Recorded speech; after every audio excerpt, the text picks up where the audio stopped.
아멘. 8월 넷째 주 그룹 큐티 나눔입니다. 제목은 여호와께 성결이라는 제목입니다. 오늘 본문의 말씀은 스가랴 마지막이라고 할 수 있는 14장을 다루고 있습니다. 스가랴 14장은 종말론적 관점을 보여주고 있지요.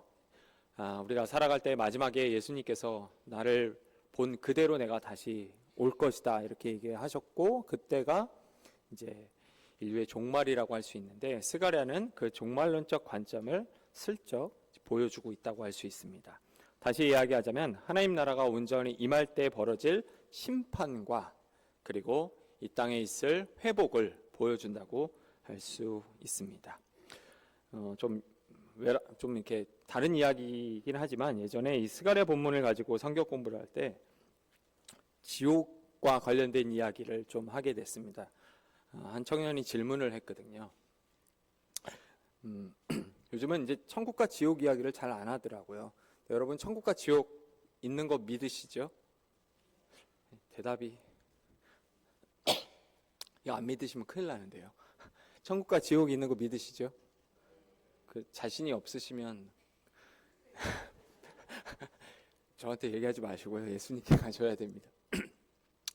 그 20세기에 수많은, 그 당시 이제 나왔던 얘기 중 하나가 지옥에 과연 있을까? 천국은 있는데, 20세기에 그 비슷한 이야기를 한 목회자가 있습니다. 그 20세기에 수많은 영국의 청년들을 교회로 돌려보냈던 목회자 중 한 분이 존 스토트라고 하는 목사님입니다. 사실 이제 목회자 사이에서 그 최고의 목회자, 설교자는 누구냐 하면은 로이드 존스 목사님을 얘기를 합니다. 읽진 않아도 갖고 있어야 되는 책, 이렇게. 그리고 책을 읽으면 이렇게 바로 이제 잠드는 뭐 그런 책인데, 그 옆에 존 스토트라고 하는 목사님이 계시는데, 그분 역시 수많은 영국의 젊은 청년들을 교회로 돌려보냈습니다. 복음주의라고 할 수 있죠. 성공의 쪽 라인이긴 한데, 근데 이분이 딱 한 가지 실수를 하셨어요. 그게 뭐냐면, 지옥이 아니라 죽으면 영혼이 멸절돼서 없어진다라는 얘기입니다. 왜 이런 실수를 했을까? 그분은 그 견해를 끝까지 고집을 한 거고, 결국에는 지옥이 없다 이렇게 얘기를 하신 거죠. 저도 오랫동안 그분 설교가 너무 좋아서, 또 영향을 많이 받고 도전도 받고 도움도 많이 받아서 오랫동안 고민을 했는데, 이런 일이 있더라고요. 그 수많은 영국의 청년들을 예수님께 이끌었지만 딱 한 사람을 주님께 이끌지 못했습니다. 누구였을까요? 자기 누나를 마지막까지 주님께 이끌지 못했던 일이 있더라고요. 그래서 되게 이제 깊이 사유하는 분들은 그런 얘기를 합니다. 이것 때문에 사실은 지옥을 말하지 않고 영혼이 완전히 멸절돼서 사라진다고 한 것은 아닌가. 하지만 여러분, 성경은 분명하게 얘기하고 있죠. 천국과 지옥은 있고 그 전에 심판과 회복이 분명히 존재한다고 합니다. 개인적으로는 가슴 아픈 일일 수 있지만, 하나님의 말씀은 1.1핵이라도 바꿀 수도 없고 변하지 않는다고 할 수 있습니다. 여러분, 천국과 지옥을 믿으시죠? 여전히 좀 여러분 이렇게 정신을 똑바로 차리고 잘 들으셔야 됩니다. 오늘 유초동부 예배 드리는데 너무 재밌었던 게, 본문 말씀이 바디메오 사건이었는데, 제가 아이들한테 물어봤거든요. 바디메오가 예수님께 뭐라고 얘기했어 하니까 이렇게 얘기하더라고요. 내 믿음이 너를 구원하였도다. 예수님이 바디메오한테 한 이야기인데, 바디메오가 예수님께 그 얘기를 했대요. 내 믿음이 너를 구원하였다. 여러분, 정신 똑바로 차리고 잘 쫓아오셔야 됩니다. 오늘 말씀 한번 같이 살펴보도록 하겠습니다. 1번, 하나님은 예루살렘을 친 모든 백성을 향해 징벌을 선언하십니다. 예루살렘을 치러 온 대적을 향해 하나님은 어떤 재앙을 내리고 있습니까? 라고 되어 있는데요. 12절과 13절 한번 같이 읽어보겠습니다. 예루살렘을 친 모든 백성에게 여호와께서 내리실 재앙은 이러하시니, 곧 섰을 때 그들의 살이 썩으며 그들의 눈동자가 눈구멍 속에서 썩으며 그들의 혀가 입 속에서 썩을 것이요, 그 날에 여호와께서 그들을 크게 요란하게 하시리니 피차 손으로 붙잡으며 피차 손을 들어 칠 것이며. 아멘. 예루살렘을 치러 온 대적들을 향해 하나님은 그들의 살이 썩을 것, 그리고 아군끼리 싸우고 서로 죽일 것을 이야기하고 계시다고 할 수 있습니다. 하나님께서 예루살렘을 치러 온 자들에게 내리는 재앙은 단순한 재앙이 아니라 전염병과 그 다음에 내부 분쟁이라고 할 수 있는 내분을 포함한 아주 즉각적이고 강력한 아주 무서운 심판이라고 할 수 있습니다.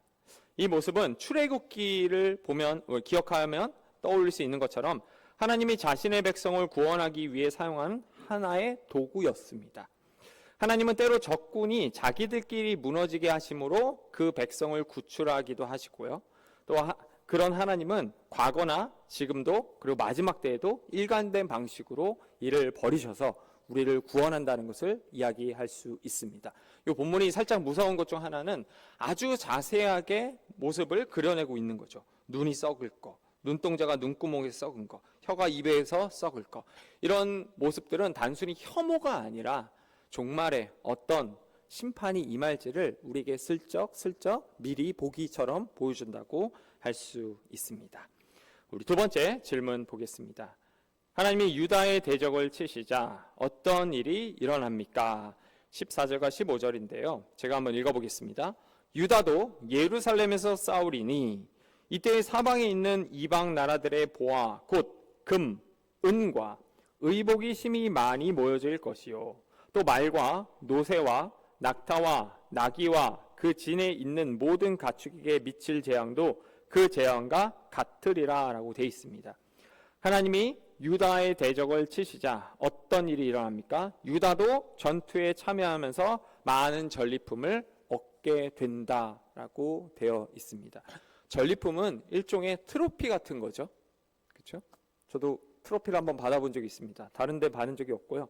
헌혈을 해갖고 30회 하니까 트로피를 이제 주더라고요. 30회 딱 갖고 더 하세요. 저 같은 사람이 이제 피가 모자라는데 더 하세요. 이렇게 제가 그 헌혈을 주기적으로 하는데 저는 이제 아직 젊다고 생각해서 전혈을 많이 하거든요. 근데 지난번에 운동하고 가니까 이렇게 빈혈이라고 안 시켜주더라고요. 친구한테 얘기했더니 좀 잘 먹으라고 막 이렇게 얘기하는데 그래도 저도 이제 트로피를 한번 받은 적이 있습니다. 제 목표는 한 100회까지 하는 건데 그때까지 살아있으리라 생각을 합니다. 본문 말씀 1절을 보면요. 우리는 14장 이제 12절부터이지만 1절을 보면 이방인들이 유다를 침략해서 유다의 많은 것들을 약탈하는 장면이 그려지고 있습니다.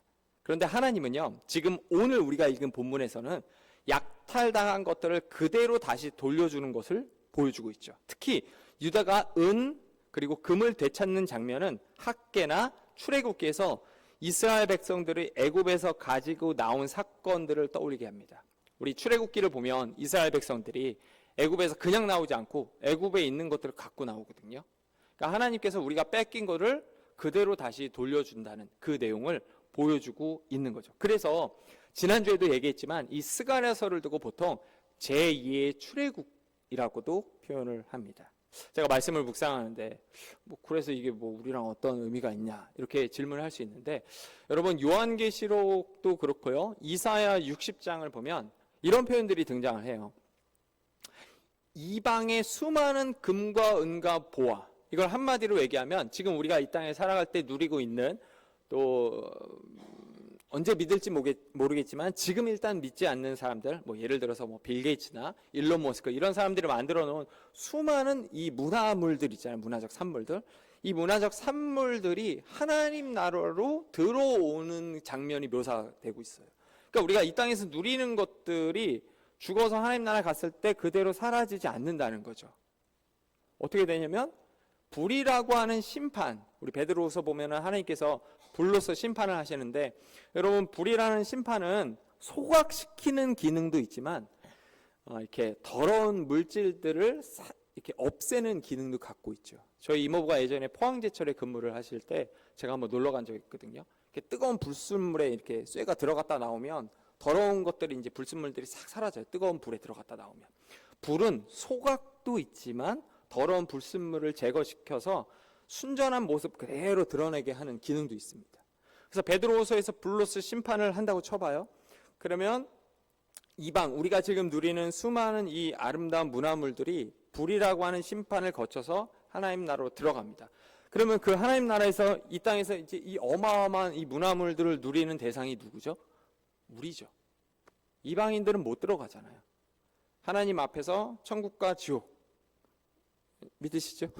천국과 지옥, 그래서 제가 아까 얘기한 거, 천국과 지옥이 갈리고 우리가 하나님 나라에 들어가서 하나님과 같이 할 때 그 문화물들을 누리게 돼 있죠. 이게 여러분 뭐랑 비슷하죠? 에덴 동산에 있던 사건들. 아직은 이렇게 씨앗과 같아 갖고 그 모습이 분명하진 않아요. 근데 아담과 하와는 분명히 에덴 동산을 둘러싸고 있는 온 세상에 있는 동물, 식물, 이게 문화거든요. 이런 것들을 누렸죠.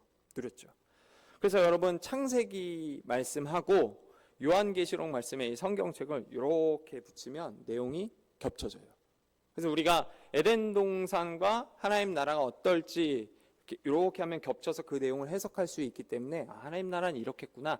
우리가 맨날 이렇게 예배만 드리는 게 아니고 아담이 하나님이 주신 은혜 안에서 자신의 자유를 통해서 나무 이렇게 동물의 이름도 짓고 또 이렇게 나무 열매도 먹으면서 살았던 것처럼 우리가 하나님 나라에 들어갔을 때 우리에게 주어진 자유와 또 우리에게 주어진 어떤 달란트를 통해서 우리가 일을 하면서 살겠구나 이렇게 한다고 보면 됩니다. 다만 여러분 그때 우리가 일하는 것에는 고통과 아픔이 존재하지 않겠죠. 그래서 그 하나님 나라에 누리는 게 여러분 그 하나님 나라에 있는 것들을 누리는 대상이 우리라고 할 수 있습니다. 방금 여기 나와 있는 것처럼 이방인들이 유다의 것을 침략했지만 하나님 그대로 돌려주신 것처럼 근데 여기서 멈추지 않고 더 나아가 더 많은 것들을 우리에게 허락하시죠. 여러분 늘 기억해야 될 것 중 하나는 이 땅은 우리가 살아갈 영원한 터전이 아니라는 것입니다. 우리가 살아갈 그 하나님 나라는 이 땅이 아니라는 거죠.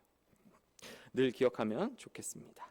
나눔 1입니다. 예루살렘이 회복된 것은 전적으로 하나님의 능력과 은혜 때문입니다. 하나님이 대적을 무찌르셨기에 백성이 승리의 기쁨을 누릴 수 있었습니다. 지금 하나님의 구원을 누릴 수 있도록 하나님이 내 삶에 베푸신 은혜들을 이야기해 봅시다 라고 되어 있습니다. 우리 두 번째도 한번 살펴보도록 하겠습니다. 하나님의 거룩이 예루살렘과 이방까지 확대됩니다. 첫 번째 질문입니다. 이스라엘을 억압했던 이방 백성에게 하나님이 베푸시는 은혜는 무엇입니까? 우리 16절부터 19절 말씀 한번 같이 읽어보도록 하겠습니다.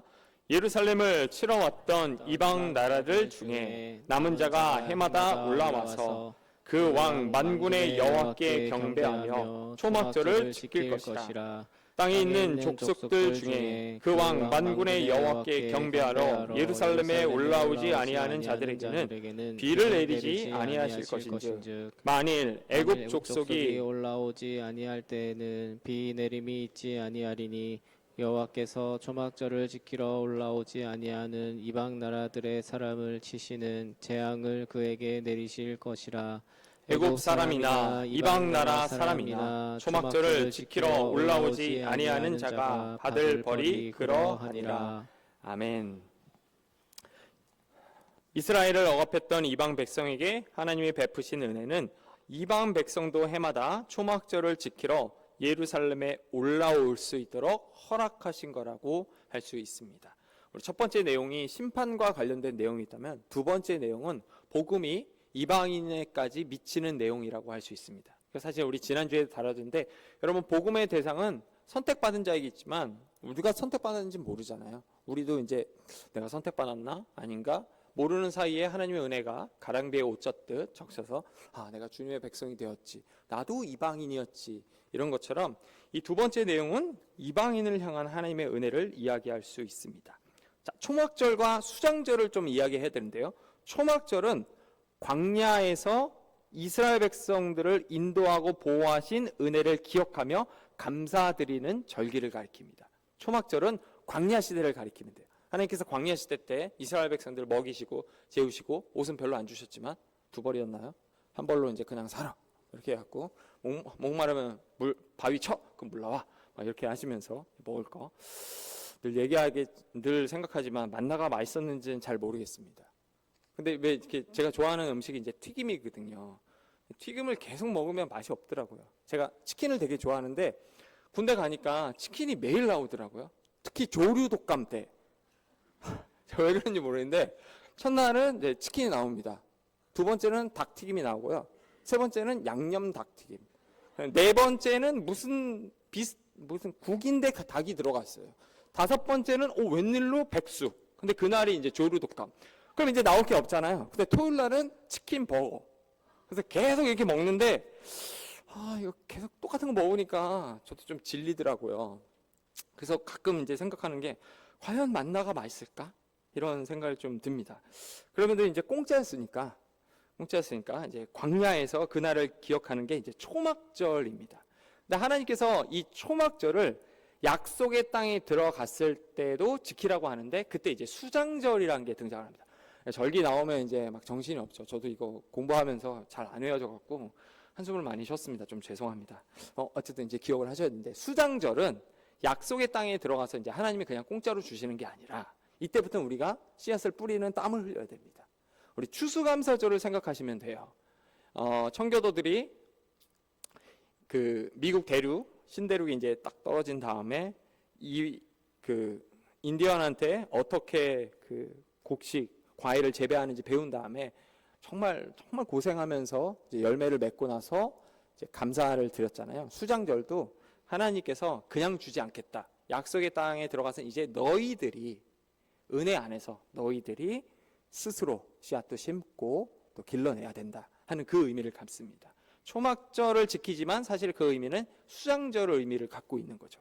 그런데 이게 사실은 선택받은 이스라엘 백성이라고는 하지만 이제는 이 은혜가 이방인에게도 흘러간다고 볼 수 있습니다. 사실 여러분 우리가 이스라엘 역사를 배워서 이제 잘 아시겠지만 우리 마태복음 족보나 아니면 룻기를 보면 다 알 수 있듯이 이스라엘 백성이 순수 혈통이 아니죠. 이방인과 섞여 있죠. 그럼에도 불구하고 이스라엘 사람들은 우리는 순수 혈통 이렇게 생각을 하는데 이 은혜가 이제는 보편적으로 이방인에까지 이제 흘러갔다고 할 수 있습니다. 여러분 기억해야 할 사건 중 하나는 우리도 이방인입니다. 그렇게 따지면 예전에는 외국인을 보려면 이태원을 가야만 했거든요. 근데 요즘은 외국 사람들이 굉장히 많더라고요. 학교에도 혼혈 친구들이 있어요. 혼혈 친구들. 그래서 제가 좀 당황스러운 게 누가 봐도 이제 백인처럼 생긴 정말 이쪽 DNA가 강한 학생들이 몇몇 있거든요. 근데 걔네들이 가끔 그래요. 교수님 요즘 외국인들 너무 많아요. 제가 이렇게 보고 있으면 그럼 이제 또 알고 저한테 그러더라고요. I'm Korean. 그래서 여러분 조나단 아시나요? 흑인? 한국인이죠? 아닌가요? 한국인입니다. 한국인. 가끔 이렇게 하는데 여러분 비슷한 거예요. 우리도 이방인이었습니다. 그들이 어떻게 보면은 이방인이랄 수 있지만 사실은 한국 사람인 것처럼 우리도 사실은 이방인이었지만 주님의 은혜가 허락하심으로 우리도 이제는 초막절을 드렸던 이방인처럼 주님께 주 앞에 나올 수 있는 특권, 은혜를 누릴 수 있는 대상이 되었다고 할 수 있습니다. 우리 두 번째 질문 한번 보겠습니다. 그날에 여호와께 성결이라는 글귀가 어디까지 기록됩니까? 라고 되어 있는데 제가 한번 읽어보겠습니다. 그날에는 말 방울에까지 여호와께 성결이라 기록될 것이라. 여호와의 전에 있는 모든 소치 제단 앞 주발과 다름이 없을 것이니 라고 되어 있습니다. 그날에 여호와의 성결이라는 글귀는 말 방울까지 기록된다고 되어 있습니다.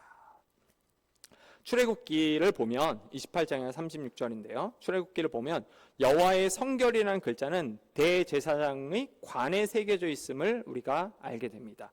대제사장 관에만 여호와의 성결이라는 글자가 있었다는 것은 모든 이스라엘의 대표자인 대제사장이 여호와 앞에서 구별되어야 한다는 것을 말할 수 있죠. 그러니까 대제사장 너가 구별돼서 나타난 거야. 다른 건 아니야. 이렇게 얘기를 하는데 지금 스가랴 말씀은 이렇게 돼 있죠. 그날에 말 방울에까지 여호와의 성결이라는 글자가 기록될 것이다. 이 말은 거룩이라는 범위가 성전이라고 하는 한정된 공간이 아니라 이 성전을 넘어서 온 세상까지 미친다고 얘기를 할 수 있습니다. 그 종교개혁 다음에 종교개혁 처음에 일어날 때 우리가 기억하는 인물이 루터, 그리고 우리는 칼빈까지 기억을 하죠. 루터 교회가 여러분 있습니다. 루터 교회가 실제로 존재해요. 이렇게 로만 칼라라고 하면 안 되는데 이제 로만 칼라처럼 이렇게 하고 예배를 드리고요. 그냥 멀리서 보면은 이게 카톨릭인지 아니면 교회인지 좀 헷갈리기도 합니다. 제가 루터 교회 그 출신 목사님하고 친분이 있어서 가끔 몇 가지 이야기를 하는데 확실히 달라요. 우리 한번 생각을 해보죠. 그 출애굽기, 그러니까 애굽을 두고 세상, 광야를 두고 교회, 그 다음에 천국을 상징하는 역할로 약속의 땅을 이야기합니다. 보통은 그렇게 얘기를 하는데 루터에서는 요 약속의 땅이 신약에 와서는 교회라고 얘기를 해요. 그 말은 교회 바깥에는 그렇게 거룩하지 않다라는 걸 의미합니다. 근데 우리 개혁파 교회는 교회 바깥도 하나님의 것이라고 얘기를 해요. 예수님께서 이런 표현을 쓰신 적이 있거든요. 너희는 언덕 위에 이렇게 빛이라. 여러분 교회에서 이렇게 창문을 통해서 구원의 은혜가 세상으로 흘러내려가면 세상이 그 빛을 통해서 잃어버렸던 창조 질서라고 하는 모습을 드러냅니다. 우리가 늘 그런 얘기 하잖아요. 창조 질서, 창조 질서. 창조 질서로 회복해야 돼요. 그게 뭘까요? 사랑하고 시기하고 질투하지 않고 서로가 서로를 위하고 이런 것들이 창조 질서예요. 단순히 교회만 거룩한 것이 아니라 하나님은 온 세상을 내가 다스림으로 이 모든 세상까지 은혜 안에서 회복되면서 거룩하다라는 겁니다. 이걸 조금 어렵게 얘기를 하면 이렇게 얘기할 수 있어요. 세상을 창조하신 창조주 하나님과 우리를 구속하신 구속주 하나님은 여러분 같은 분이에요? 다른 분이에요? 같은 분이에요? 다른 분이에요? 이걸 같은데 통치하는 방식이 다르다 하면 루터. 한 분이 통치하잖아. 그러면 개혁파 혹은 개혁파 장로교회가 됩니다. 우리는 한 분 동일하신 하나님 아니냐 이렇게 얘기를 하는 거예요. 일반 은혜와 특별 은혜라는 이 어려운 단어를 써가면서 우리가 막 배운 적이 있잖아요. 그 은혜가 여러분 한 분 하나님으로부터 흘러나오는 거죠. 이걸 명확하게 구분하셔야 되죠. 그래서 여러분 여기 보면은 말방울 어떻게 보면 하찮은 것들이라고 할 수 있어요. 집에서는 숟가락 젓가락까지 다 거룩하게, 하나님 안에서는 하나님이 거룩하다고 선포하시면 그게 거룩한 거거든요. 다 하나님의 은혜 안에서 성결, 거룩해진다는 것을 이야기한다고 할 수 있습니다. 우리 마지막 질문 한번 보겠습니다. 그날에 여호와의 전에 없는 사람은 누구입니까? 누구죠? 가나안 사람. 다시 얘기하면 상인들이라고 할 수 있습니다. 스가랴 14장 21절, 방금 질문과 관련된 건데 이 21절은 하나님 나라가 완성되는 날을 의미합니다. 여호와의 전에 들어오지 못하는 자들도 언급되는데 그들은 가나안 사람, 즉 부정하거나 악한 자들, 특히 상업에 몰두하는 자들이라고 얘기를 합니다. 우리 예수님께서도 성전에 들어가셔서 화를 내시며 뒤집어 엎으면서 내 집은 기도하는 곳이다 하시잖아요. 성전을 엎으신 그 다 상인들이죠. 돈 거래하는 사람들. 이런 자들은 성전에 들어와 있지만 성전에 없는 자들이죠. 여호와께서 이 날을 심판하는 그 날에는 이들은 아예 참여할 수 없는 자들입니다. 그래서 하나님은 늘 우리의 겉모습이 아니라 마음을 보신다고 하시잖아요. 우리가 겉으로는 깨끗하게 이렇게 양복도 입고 샤워도 하고 향수도 뿌리고 이렇게 와 앉아 있지만 사실은 그 마음이 상인과 같다면 그 날이 왔을 때 우리는 참여할 수 없게 된다고 할 수 있습니다. 나눔 2입니다. 초막절은 이스라엘의 출애굽을 기억하며 하나님의 은혜에 감사하는 절기입니다. 예루살렘을 친 이방 민족이 초막절에 참여하는 것은 누구나 구원받은 언약 백성이 될 수 있음을 의미합니다.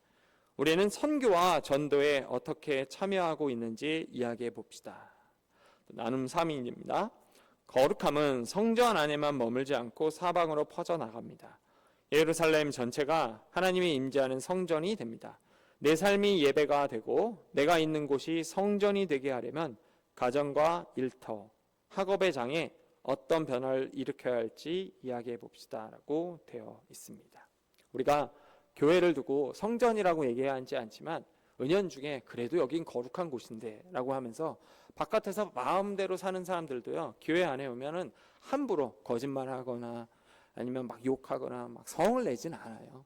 가끔 뭐 그런 사람들도 있을 수 있겠지만 그렇게까지는 막 하지 않습니다. 오늘 우리 초등학교 아이 2명이 스파링을 하는데 서로 관계가 안 좋은가 뭐 이렇게 하면서 좀 보긴 했는데, 여러분 우리가 그렇게까지는 하지 않아요. 근데 여러분 기억하셔야 될 게 있습니다. 하나님께서 이곳을 향해서 성전이라고 하지 않지만, 그리고 이곳에서 예배드리는 오늘 이런 날과 같은 때 우리가 성을 내거나 분을 내지는 않지만 우리를 향해서 이런 얘기를 하세요. 너희 몸이 성전이다. 그 말은 너희가 여기 있을 때뿐만 아니라 이 바깥에 있을 때에도 잘해야 되고, 사실은 그게 너희들의 그리스도인으로서의 정체성을 드러내는 시간과 공간의 중요한 기준점이다 라고 얘기할 수 있습니다.